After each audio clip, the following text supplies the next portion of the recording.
నమస్తే, welcome to Suman TV. నేను విష్ణు. ప్రస్తుతంతో పాటు సీనియర్ ఫినాన్స్ ప్రొఫెషనల్ గిరిబాబు గారు ఉన్నారు. వారితో మాట్లాడదాం. సార్ నమస్తే గిరిబాబు గారు. నమస్తే అండి. సార్ గిరిబాబు గారు, ప్రజెంట్ మార్కెట్ సిచ్యువేషన్ ఏంటి, అదేవిధంగా జియో పొలిటికల్ సిచ్యువేషన్స్ ఏ విధంగా మూవ్ ఆన్ అవుతున్నాయి అసలు?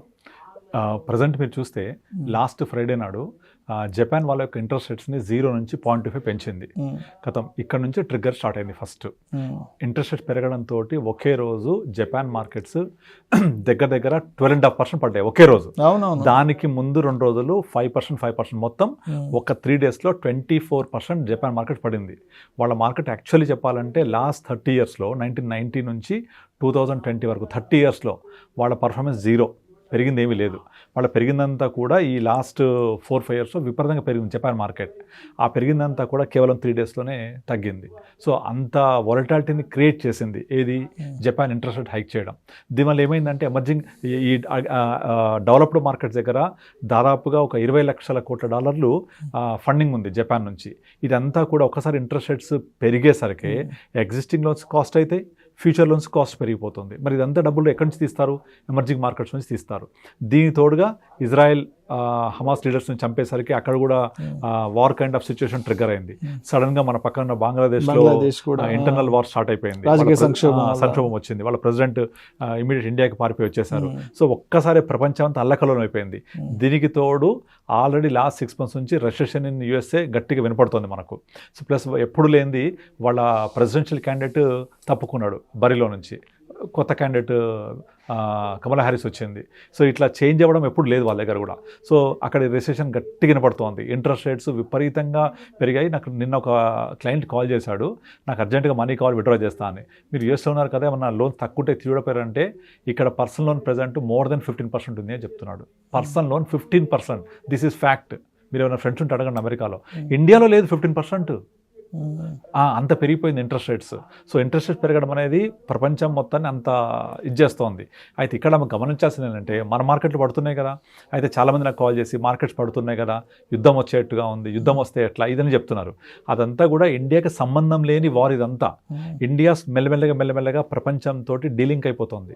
డీలింక్ అయిపోయి India is getting its own self sustainability వచ్చేస్తుంది, సెల్ఫ్ మేడ్ అయిపోతుంది. ప్రపంచంలో మన పర్సంటేజ్ ఆఫ్ ట్రేడ్ పెరుగుతోంది, ఇండియా యొక్క ప్రెజెన్స్ పెరుగుతోంది, ఇండియా యొక్క స్టెబిలిటీ పెరుగుతోంది. ఎట్ ద సేమ్ టైం ఇలాంటి వార్ కైండ్ ఆఫ్ సిచ్యువేషన్ వచ్చినా కూడా ఇండియా తొణకక బెనకక అలాగే ముందుకెళ్ళే అవకాశం కనబడుతోంది. సో ఇలాంటి సిచ్యువేషన్స్ ఏవైతే ఉంటాయో, నెగటివ్ సిచ్యువేషన్స్, మనం ఏం చేయాలంటే యాజ్ ఎ విజిలెంట్ ఇన్వెస్టర్గా ఇన్వెస్ట్మెంట్ ఆపర్చునిటీని తీసుకోవాలి. ఎందుకు అంటే ఒకటే చెప్తాను, మీకు రేపు పొద్దున యుద్ధం వచ్చి ఇవన్నీ అయిపోయిన తర్వాత ఆగిపోతే కదా ఎప్పటికో, ఆగినా పెరిగినా మీరైతే పొద్దున్నేసి బ్రష్ చేసుకోవాలి, టీ తాగాలి, డ్రెస్ వేసుకోవాలి, ఇవన్నీ చేయాలి కదా. అంటే మీకు ఏ యుద్ధం జరిగినా ఏది జరిగినా మన జీవన విధానం అయితే ముందుకు వెళ్ళాలి కదా. పొద్దున్నేసి బ్రష్ చేసుకోవాలి కదా, అంటే కాల్గేట్ పేస్ట్ వాడుతున్నట్టే, మొంగడుకోవాలి కదా, సంతూర్ వాడుతున్నట్టే. తర్వాత మీరు టీ తాగుతారు కదా, టాటా టీ, నెస్కేఫే ఇవన్నీ వాడుతున్నట్టే. అది అయిపోయాక మీరు బండి మీద బయట ఆఫీస్కి వెళ్ళాలి, కారులో టాటా మోటార్స్, బజాజ్ ఆటో, మారుతి ఇవన్నీ నడుస్తున్నట్టే. పెట్రోల్ కొట్టించుకోవాలి కదా, ఐఓసిఎల్, హెచ్పిసిఎల్, బీపోసిఎల్ నడుస్తున్నట్టే. తర్వాత మీరు మీ కంపెనీకి వెళ్తారు, construction, building material, cement, steel ఇవన్నీ కన్జ్యూమ్ చేస్తున్నట్టే. ప్రతి చోట ప్రతి కంపెనీ, మీరు బ్యాంక్ వెళ్తారు, మధ్యాహ్నం శాలరీ పడుతుంది, బ్యాంక్లో విత్డ్రా చేస్తారు, గ్రాసరీస్ కొంటారు, ఎంటర్టైన్మెంట్, మూవీస్కి వెళ్తారు, రెస్టారెంట్స్కి వెళ్తారు, ట్రావెల్ చేస్తారు. ఇవన్నీ ప్రతి ఒక్క కంపెనీ మార్కెట్లో లిస్ట్ అయింది. మీ యొక్క లైఫ్కి ఉపయోగపడేటివే ఉంటాయి. ఇవన్నీ company made product or service related to human beings. మనము మన మనుగడ సాగిస్తూ ఉంటే కంపెనీస్ నడుస్తూనే ఉంటాయి. వాటికి మనం ప్రోడక్ట్స్ ఇది ఆగుతాయి చెప్పండి? ఆగవు కదా. సో మనం ముందుకే వెళ్తాం. కనుక ఇలాంటి ఉపద్రవాలు, ఇలాంటి ఒడిదుడుకులు మనకిచ్చే ఒక అవకాశం కింద భావించాలి. సో ఇది ఇండియా కనుక బంగ్లాదేశ్ లాగా అయిపోతుంది, శ్రీలంక లాగా అయిపోతుంది, పాకిస్తాన్ ఏదంటే భయపడాలి. మనం పాకిస్తాన్ లాగా అవ్వము, బంగ్లాదేశ్ లాగా అవ్వము, శ్రీలంక లాగా అవ్వము. India is more strongest economy in the world by 2030, 2050. ఇప్పుడు మనం వరల్డ్ 5th లార్జెస్ట్ ఎకానమీ. 2030 వరకల్లా ఆల్మోస్ట్ 4th ప్లేస్కి వెళ్ళిపోతాము. 2050 వరకల్లా వరల్డ్ 3rd లార్జెస్ట్ వెళ్తాము. మన జీడిపి చాలా తక్కువ ఉంది. ఇప్పుడు 3.5 trillion, 4 trillion దగ్గర ఉన్నాం. ఇక్కడ నుంచి మనము 10 trillion, 20 trillion, 30 trillion వెళ్ళాలి. అంటే అమెరికన్ ఎకానమీ ఇప్పుడు 30 trillion ఉంది. అంటే మనం జస్ట్ వాళ్ళలో 1/10. అంటే ఎంత గ్రోత్ పొటెన్షియల్ అర్థం చేసుకోండి. సో అమెరికాలో ఉన్న పెద్ద కంపెనీస్లో కంపేర్ చేస్తే మనం 1/10 కూడా లేము. అంటే ఎంత పొటెన్షియల్, ఇంకా ఎవాల్వింగ్ ఎకానమీ చాలా ఉంది మన దగ్గర. కంపెనీస్ చాలా కొత్త కొత్త వస్తున్నాయి. మన లిస్ట్ అయిన కంపెనీస్ ఏ కేటగిరీ తీసుకోండి, క్రెడిట్ కార్డ్స్ తీసుకుంటే ఒక కంపెనీ లిస్టెడ్ ఉంది, లైఫ్ ఇన్సూరెన్స్ తీసుకుంటే 3-4 కంపెనీస్ లిస్టెడ్ ఉన్నాయి.